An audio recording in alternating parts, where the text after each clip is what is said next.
할렐루야. 좋으신 예수님의 이름으로 사랑하는 오메가 교회와 비전 스테이션 해외에 있는 모든 지체들께 문안드립니다. 오늘은 아가서 4장 전반부 말씀을 나누겠습니다. 오늘도 우리 오메가 교회 믿음의 동역자들과 함께 인사하겠습니다. 인사할까요? 샬롬. 샬롬. 하나님의 크신 사랑이 아가서에 나오는 그 하나님의 풍성하신 사랑이 여러분 가운데 함께 하시기를 축복합니다. 오늘 새벽에는 아가서 3장 말씀을 나누었고, 오늘 또 경건회 때는 4장 전반부, 또 그리고 저녁 때에는 4장 후반부를 나누겠습니다. 3장 말씀을 쭉 보시면 1장부터 3장까지 말씀을 보시면요, 우리 주님은 아주 달콤하시고 또 로맨틱하신 분으로 등장합니다. 그의 입맞춤은 세상의 그 어떤 것보다, 세상의 그 어떤 것들을 포기할 수 있을 만큼 그 주님의 입맞춤은 달콤하죠. 그리고 이 여인도 그 주님의 달콤함 앞에서 그 임재 가운데서 계속 누리고 있습니다. 근데 어느 때가 되면 주님께서 그 임재 가운데 머물러 있을 뿐 아니라 함께 일어나서 가자고 말씀하십니다. 그런데 이 미성숙한 이 술람미 여인은 그냥 왕의 침실이 좋습니다, 왕의 임재가 좋습니다 라고 얘기하죠. 그리고 내가 떠나지 않을 테니까 갔다 오십시오. 나는 도망가지 않겠습니다. 내가 당신을 사랑하지 않는 것이 아니라 내가 사랑합니다. 그런데 내가 함께 가기에는 너무 높은 산이 있고 언덕들이 거치기 때문에 내가 두렵습니다. 이렇게 하면서 신랑의 요구를 아주 나이스하게 거절합니다. 그래서 어떻게 합니까? 이 솔로몬은 떠나죠. 떠나고 솔로몬의 비전과 부르심이 있기 때문에 갑니다. 그런데 이 술람미 여인이 침실에서 이 주님이 없는 침실에 혼자 있어 보니까 허무한 겁니다. 그래서 일어나서 이제 달리기 시작하죠. 일어나서 그 솔로몬을 찾기 시작합니다. 아주 밤을 새워서 헤매기 시작하고 동네를 다니면서 광장에 나가서 길거리로 나가서 찾기 시작합니다.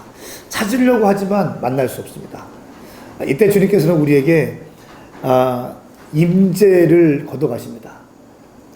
예전에는 기도할 때 마음만 드리면 바로바로 응답되고 주님이 나를 사랑한다는 것을 느끼고 은총이 있고 그랬는데, 이제 이 두 번째 챕터에서는요, 임재가 느끼지 못하고, 임재를 느끼지 못하고, 내가 찾으려고 내가 오랜만에 용기 내어서 내가 사역에도 뛰어들고 내가 좀 헌신도 하려고 하고 이제 일어나서 뭔가 좀 기대에 부응하려고 하는데 주님은 내 가운데 보이지 않습니다. 그런데 끝까지 포기하지 않고 찾아 헤맸던 술람미 여인에게 주님은 만나주시죠. 그리고 그 술람미 여인은 어떻게 합니까? 함께 어머니의 품에 안깁니다. 어머니의 품은 교회라고 말씀했습니다. 여기서 중요한 것은 나의 주님은 미성숙할 때는 나의 주님, 내 주님 이렇게 여겼는데, 이제는 내 주님일 뿐 아니라 그 주님은 교회의 주님이시다. 내가 만난 주님, 내가 나한테 말씀하시는 주님, 이걸 많이 강조했다면 이제는 그 주님은 그뿐 아니라 모든 교회의 주님이시고 나의 주님이 아니라 내가 주님의 것입니다 라는 고백이 선전하게 되는 거예요. 주님은 나의 것입니다. 내 혼자 소유하고 싶습니다. 이런 어린아이 같은 신앙이 있다가 이제 어느 단계에서는 주님 그것이 아니라 내가 주님 것입니다, 이런 고백으로 바뀌어지게 됩니다. 그러면서 교회가 아주 중요하게 등장하고, 이 교회에서부터 이제 주님의 재림에까지 다시 오실 주님의 모습, 혼인잔치의 모습을 연상하게 되는데, 교회에서부터 주님 다시 오실 때까지의 여정이 있는데 그 여정은 굉장히 어려운 시간이다. 고난의 시간이다. 사실은 눈물 없이 가는 시간이다. 또 두려움의 시간이다. 그러나 우리가 너무 감사한 것은 주님께서 우리를 보호하시기 위해서 준비하신 것이 있는데 그것은 바로 가마이다. 할렐루야. 네. 그 가마를 타면 우리는 안전할 수 있다. 우리 왕이신 솔로몬이 준비한 가마가 있는데 그 가마에 타면 우리는 안전할 수 있다.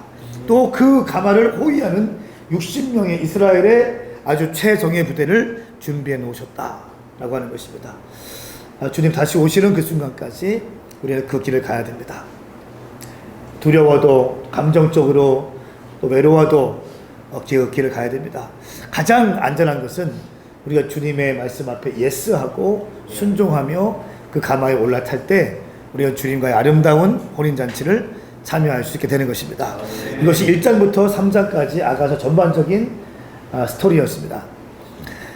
이제 4장에는요 신부의 8가지 특징이 나옵니다. 전반부에는 1절부터 5절까지는 술람미 여인을 바라보는 솔로몬의 8가지 관점, 8가지 특징, 다시 말하면 신부의 8가지 특징이라고 할 수 있습니다. 또 다시 말하면 교회의 8가지 특징, 정말 깨어있는 교회, 깨어있는 성도, 주님의 사랑을 잇는 성도들의 8가지 특징을 이야기하고 있습니다.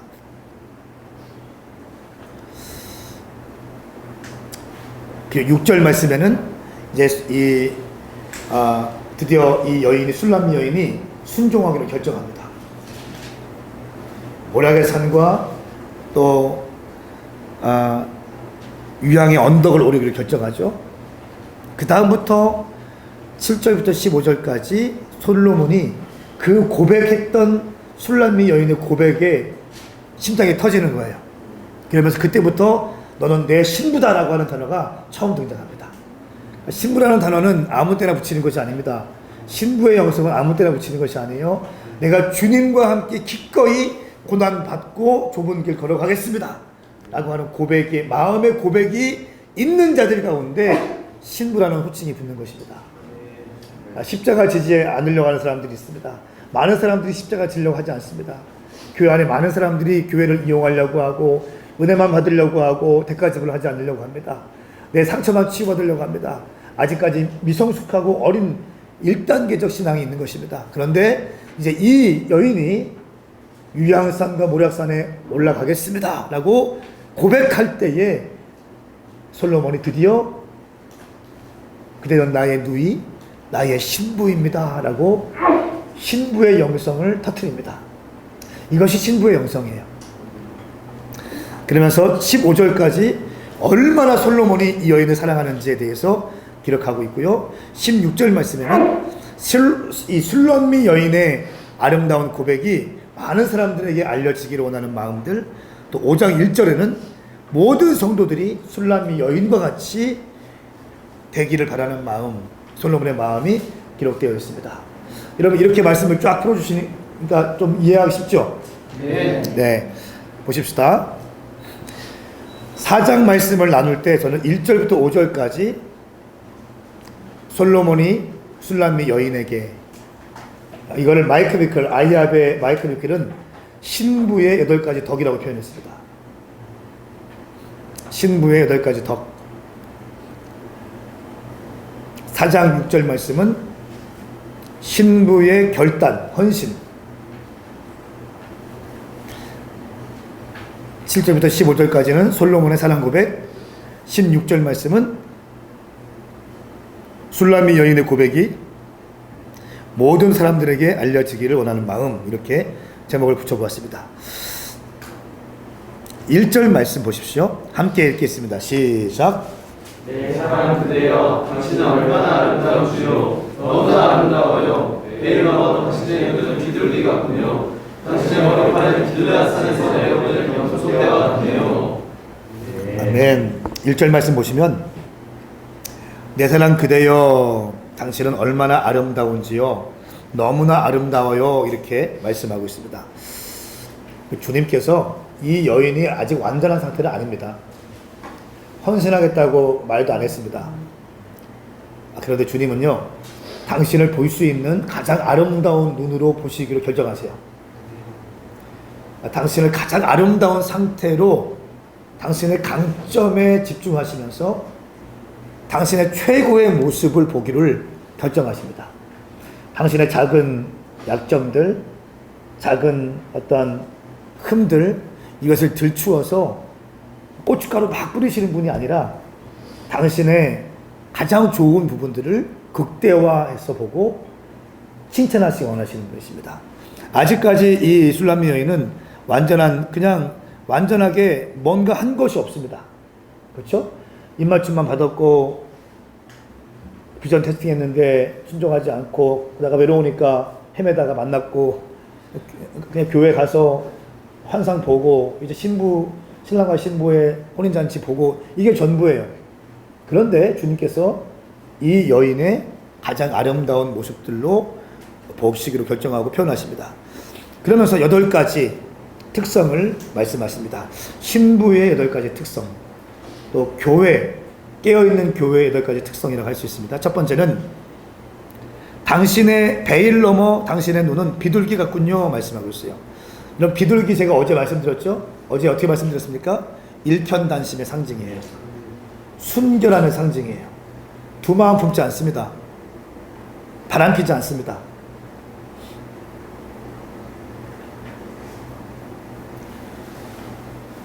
아직 이 여인이 완전하진 않지만 이 마음을 주님은 보고 계신 거예요.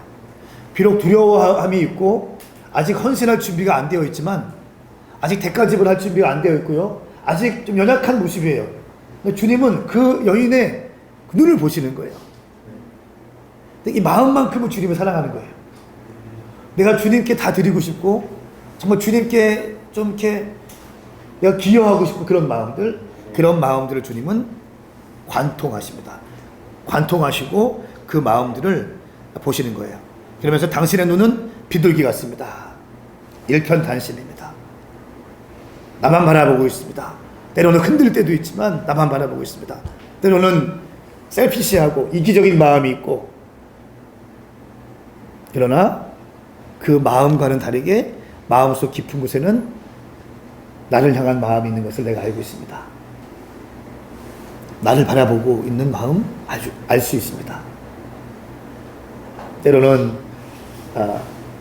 잘못도 좀 저지르고 죄도 저지르고 내 욕망대로 살고 싶은 마음도 있고 하지만 당신 깊은 곳에는 나를 향한 마음을 내가 알고 있습니다. 여러분, 우리 다른 건 모르지만 주님 일편단심 사랑합시다. 네. 헛된 욕심 다 버리고 주님 한 분 바라보십시다. 네. 여기저기 기웃거리지 맙시다. 네. 두 번째는 당신의 머리칼은 길르앗산에서 내려오는 염소떼와 같습니다 말씀하고 있어요.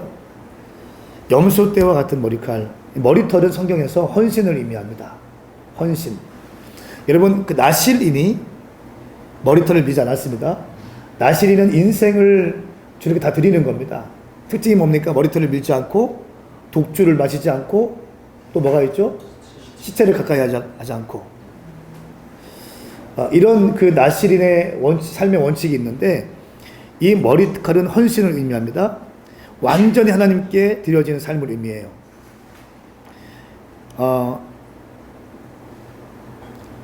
길르앗산에서 내려오는 염소떼와 같네요 말씀하고 있습니다. 이 줄지어 내려오는 염소떼, 다시 말하면 흐트러짐 없이 헌신하는 모습을 의미합니다. 헌신하면 흐트러짐이 없는 겁니다. 기쁠 때나 또 슬플 때나 감정이 어려울 때도 헌신을 빼앗기지 않아요. 그러니까 길르앗산에서 내려온다라고 하는 것은, 길르앗은요 엄청난 목초지라고 합니다. 그래서요 거기는 풍성한 꼴이 있다는 거예요. 푸른 토장이 있다는 겁니다. 무슨 말인가 하면, 어떻게 우리가 끊임없이 흐트러지지 않고 주님께 헌신할 수 있는가 하면 매일같이 말씀의 꼴을 꾸준히 먹을 때에 헌신할 수 있다는 거예요. 여러분, 이렇게 매일같이 일용할 양식을 하고요, 매일같이 하루에 한 장씩을 묵상하고 또 이 묵상한 대로 살기 위해서 기도하고 또 동역자들과 함께 말씀을 나누고 하루아타식으로 말씀을 나눌 때에 우리 가운데 말씀이 심겨지기 시작하는 거예요. 할렐루야. 그럴 때 우리가 때로는 넘어질 때가 있고 때로는 좀 힘들 때가 있지만 우리의 헌신의 자리를 지킬 수 있는 힘이 부어지는 거예요. 주님은 주님의 믿음의 눈을 활짝 열어서 이 여인 속 가운데 있는, 아직은 헌신되지 않았습니다. 그런데 이 헌신할 수 있는 잠재력을 보기 시작하는 거예요. 아멘. 아멘. 세 번째는 2절 말씀입니다. 당신의 이는 목욕하고 나온 방금 털을 깎은 암양떼와 같습니다 말씀하고 있어요. 이제 눈, 또 또 머리칼, 이 이렇게 표현하는데 이는 어떤 상황 가운데서도 말씀을 소화할 수 있는 능력을 의미해요.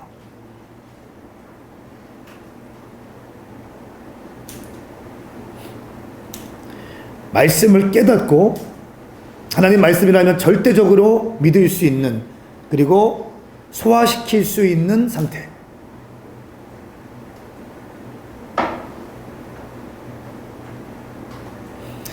뿐만 아니라 이 자기가 소화된 말씀을 가지고 다른 사람들을 양육할 수 있는 능력을 의미합니다. 2절 중반에 하나하나 모두 짝을 이루어 그 가운데 홀로 된 것이 없네요 라고 말씀합니다. 그러니까 오늘날 교회에서는 말씀을 너무 모르죠. 사역 때도 말씀을 너무 모릅니다. 말씀을 너무 안 봅니다.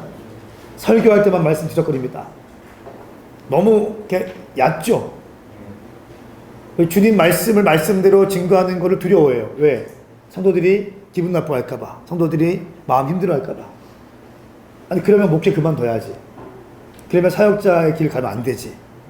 그러면 말씀 사역자가 되면 안 되는 거지. 다른 일을 해야죠. 그러면 성도들 눈치 보려면 왜 목회합니까? 주님께서 기뻐하시는 말씀도 말씀 자체로 증거하지 못하는데 그거 왜 합니까? 그만둬야 택시 운전해야지. 사업을 하든지 장사를 하든지 비즈니스 하든지 해야지. 왜 서로 힘들게 합니까? 하나님 힘들게 하고 성도 힘들고 자신도 힘들고. 이 이는 목욕하고 나온 암양떼와 같은 이는 어떤 상황 가운데서 말씀을 소화할 수 있는 능력을 의미합니다. 그리고 소화된 말씀을 가지고 자신들이 양육할 수 있는 상태까지 가는 것. 이게 안 되기 때문에 제자화가 안 되는 겁니다. 말씀을 너무 모르고 말씀을 제대로 전파하지도 못하고 말씀을 자기가 소화해서 멘토링 할 수도 없으니까 제자화가 안 되는 거예요. 그러니까 말씀이 너무 약하니까 제자화가 안 돼요. 헌신과 순종을 얘기를 해야 되는데 순종하지 그 얘기를 못합니다.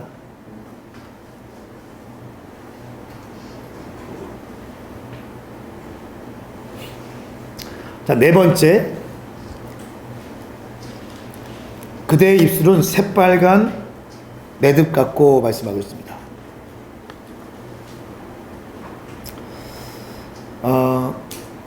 새빨간 입술, 나의 말이 다른 사람을 구속한다는 것을 의미합니다. 이 새빨간, 빨간색, 주홍색이라는 것은 십자가의 보혈을 의미합니다. 사람을 살리는 입술이에요. 사사기에서 기생 라합이 주홍색 실을 창에 이제 매달고 어떻게 합니까? 그러자 구원받았죠. 주홍색 실을 매달리고 구원받았습니다. 마찬가지로 주홍색 실은 예수 그리스도의 보혈의 피를 의미하는 거예요. 여기에서도 새빨간 입술이라는 것은 예수 그리스도의 십자가의 보혈을 죽으심을 증거할 수 있는 입술을 말합니다. 그래서 사람들의 영혼 구원을 할 수 있는 입술. 가벼운 농담만 하는 것이 아니라, 가벼운 정도의 가십거리만 얘기하는 것이 아니라 영혼을 터치할 수 있는 입술. 다섯 번째, 그대의 입은 사랑스럽습니다 말씀해요. 사랑스러운 입, 다섯 번째입니다. 사랑의 말, 구원의 말, 사람을 살리는 말, 격려의 말, 축복의 말. 우리 믿는 자들 가운데 입술에 할례가 있어야 됩니다. 할례가 있어야 됩니다. 믿지 않는 자들과 똑같이 말해서 안 됩니다. 믿는 자의 언어 생활이 있다는 사랑스러운 입술, 사람의 마음을 평온하게 해주는 그 입술, 지쳐있는 영혼들을 다시 살릴 수 있는 입술, 그 입술이 되셔야 됩니다. 자, 여섯 번째,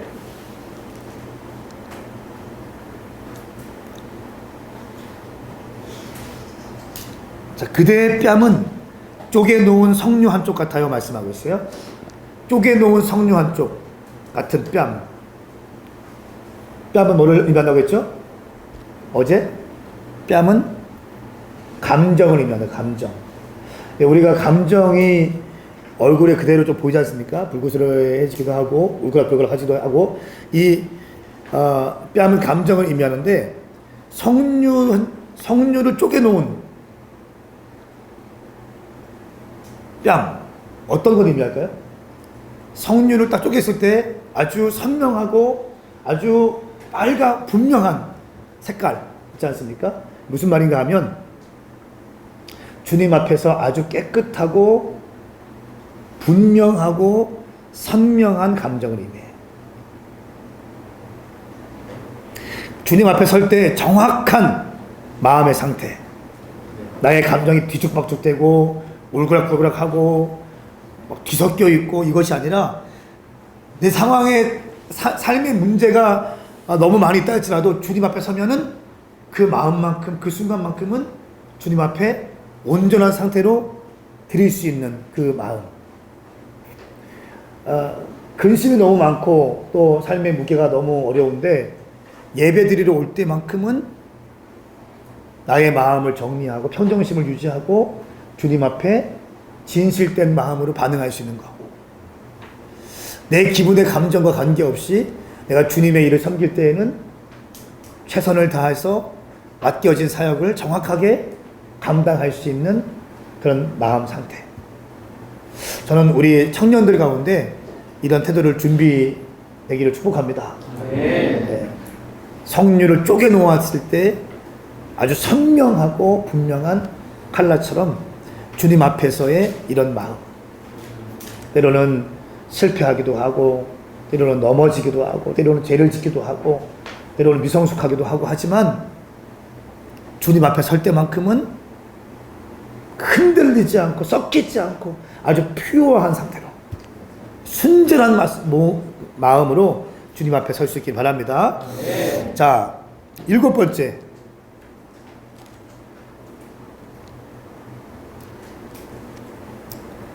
당신의 목은 무기를 두려고 세운 다윗의 탑과 같으니 거기에는 1000개의 방패들, 전사들의 방패들이 걸려 있습니다. 목에 1000개의 방패가 걸려 있대요. 그리고 다윗의 탑이 있대. 목은 어떤 것을 의미한다고 했죠? 목이 굳은 사람 하면 교만한 사람 이렇게 말을 합니다. 목은 굳은 의지를 의미합니다. 의지. 여기서 다윗의 탑, 다윗의 10년 가운데 있었던 주님을 향한 흔들리지 않는 믿음들, 또 1000개의 방패가 있는 목. 무슨 말입니까? 사탄이 불화살을 쏘아도 1000개의 방패가 있을 만큼 어떤 경우에도 하나님을 향한 의지를 굽히지 않는 태도.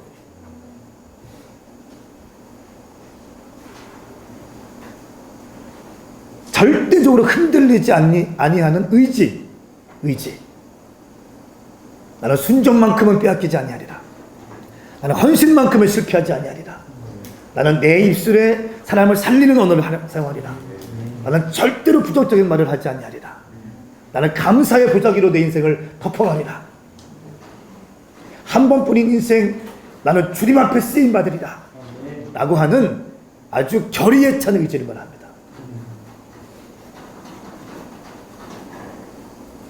이것이 이 여인 안에 있다는 거예요. 아직 이것이 형성되지 않았습니다.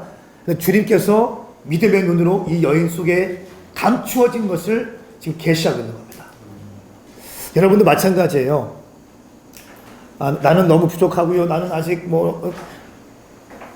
그럴 수 있지만 하나님의 형상으로 지어진 당신 인생 가운데 원래 모습은요, 아주 견고한 의지가 있습니다. 아주 강한 심령이 준비됐습니다. 삶에 치이고 이런저런 상황 때문에 다 하나님께서 주신 것들을 다 잊어버리고 깨뜨려지고 해서 그런 것이죠. 원래는요, 당신 10년 가운데 굳은 심지가 있어요. 당신은 원래 강한 사람이에요. 당신은 원래 마음이 굳은 사람이에요. 당신은 원래 주님께 다 드릴 수 있는 사람이에요.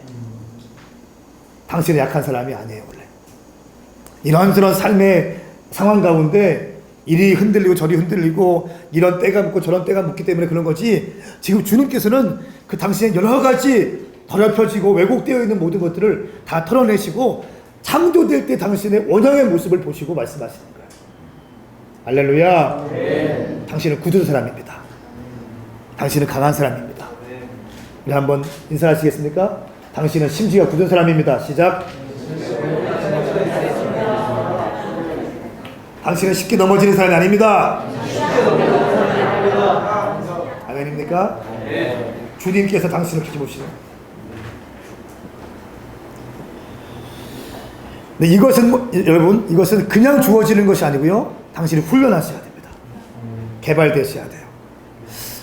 제가 훈련의 중요성을 참 느낍니다. 제가 그러니까 제 마음대로 사는 사람이었는데 하나님이 주신 스케줄 안에 딱 들어와 있어요. 지금은 하루의 일과가 거의 정해져 있어요. 새벽 예배하고 말씀 연구하고 경건회하고 사역자 미팅하고 이렇게 또 집회 나가고 또 말씀 설교 준비하고 또 멘토링하고 뭐 이런 거 또 사역 구상하고 뭐 이런 거 아침에 딱 일어나면 몇 시에 자든 관계없이 새벽에 일어나 기도합니다. 새벽 2시 반에 집회 끝나고 돌아와서도 새벽 예배합니다. 보통 청년 사역자들은 새벽 예배가 없는 교회가 많습니다. 네.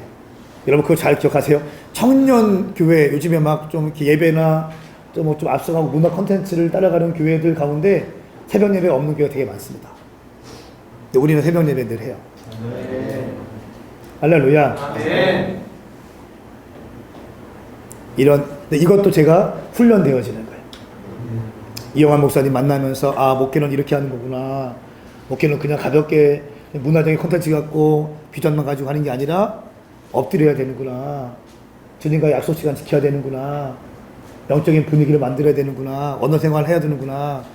겸손할 때 당연하게 여기는 것이 아니라 한 번 더 생각해야 되는 거구나. 또 김삼성 목사님을 통해서 목회 가운데 멘토링은 이렇게 해야 되는 거고 말씀 티칭은 이렇게 하고 비전 제시는 이렇게 하고 교회 개척은 이렇게 해야 되는 거구나. 이런 걸 배우기 시작하는 거예요. 그리고 내 안에 훈련되기 시작하는 거예요. 여러분 훈련되세요. 아멘. 당신은 원래 강한 사람입니다. 아멘. 아멘. 아멘. 오늘날 세속주의가 많이 있습니다. 이 어둠의 영들의 불화살들을 뚫어내고 막아낼 수 있는 것은 바로 굳은 의지이다.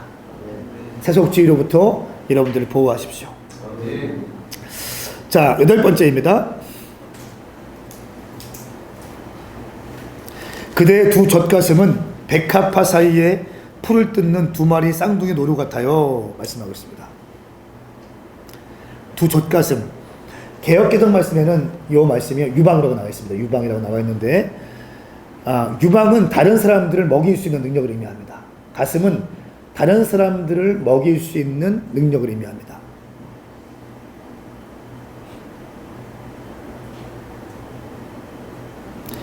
백합화 사이에서 풀을 뜯는 두 마리 쌍둥이의 노루 같아요. 당신의 젖가슴은 아주 젊고 아주 풍성하고 많은 것을 공급할 수 있는, 많은 사람들을 먹일 수 있는 그런 사람입니다 라고 하는 것입니다.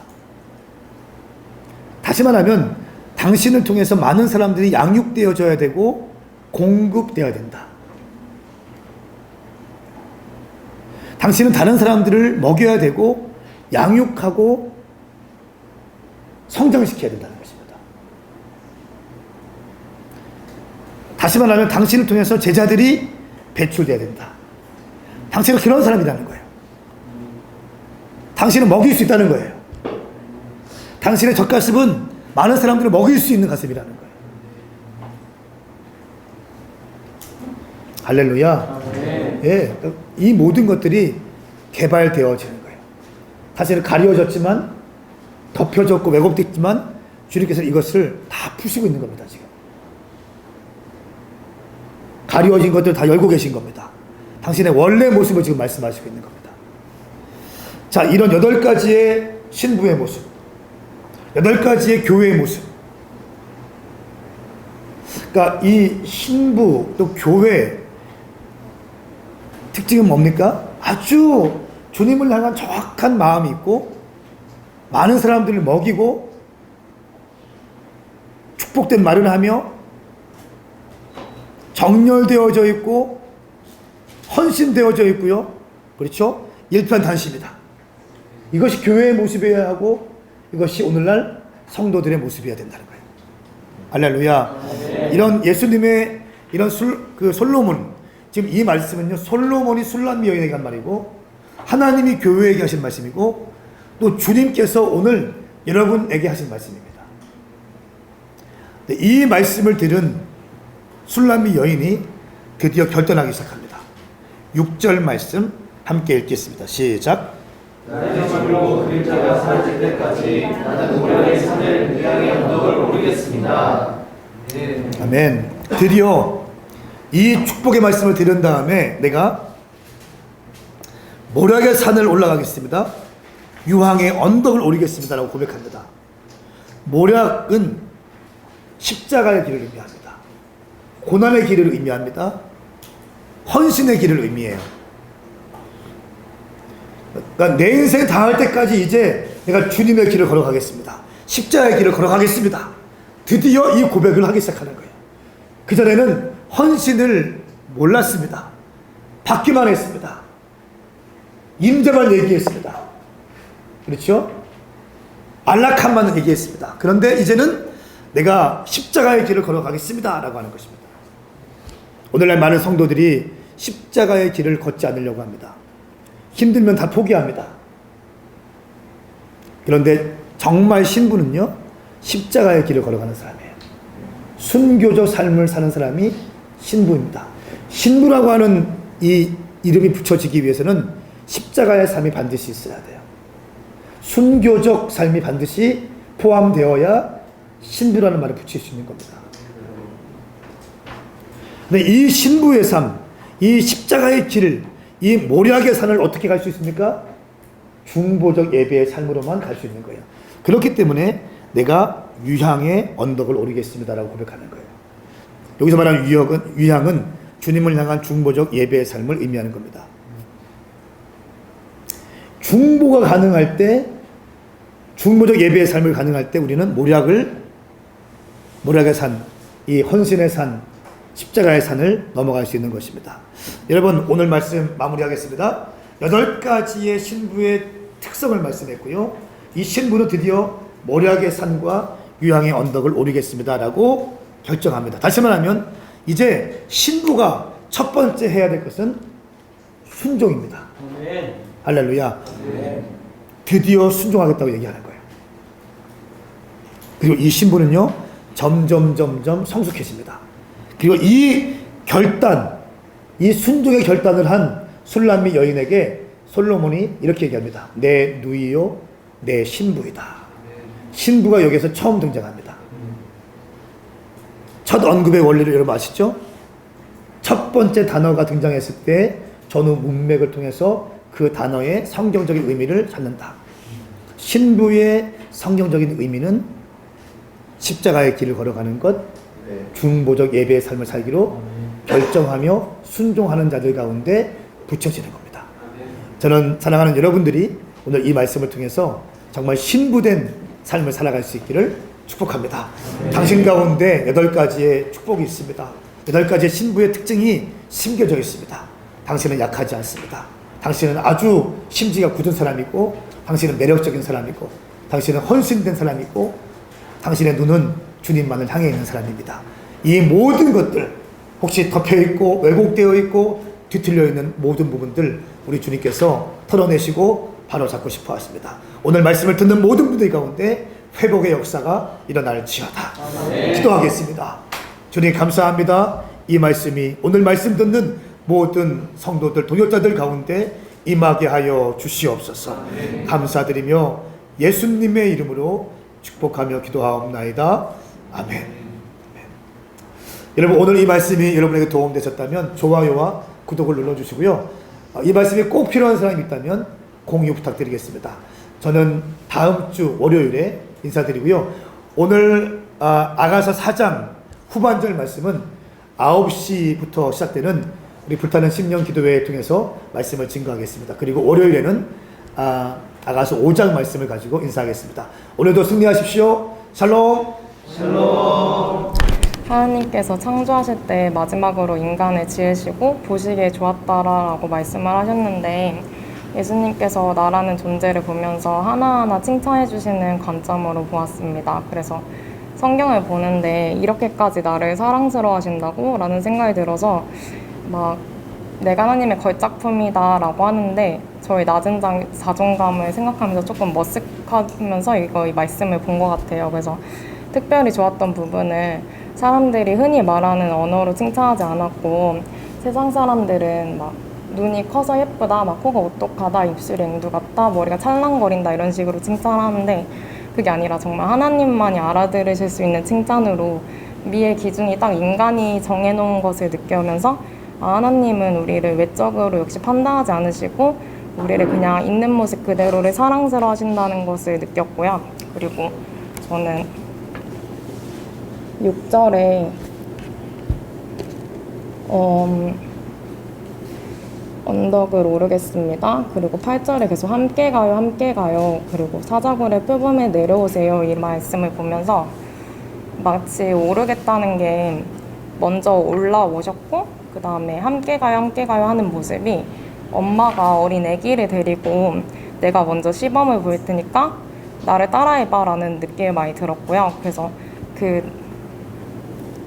8절에 사자굴에서 표범들의 사이에서 내려오세요 하는 게, 거기서 위험해, 내려와, 내가 같이 있어줄게, 함께 가자라는 느낌이 많이 들어서 하나님께서 먼저 가서 예비해 주셨고, 그 길이 뭔가 두렵지 않은 것을 계속 알려주시면서 뭔가 달래면서 끌고 가는 느낌이 많이 들었어요. 그래서 하나님께서 우리를 되게 어린아이처럼 소중히 여겨주시고 함께 가자, 함께 가자, 갈 수 있다 이렇게 복돋아주는 느낌이 들어서 그런 감동이 있었습니다.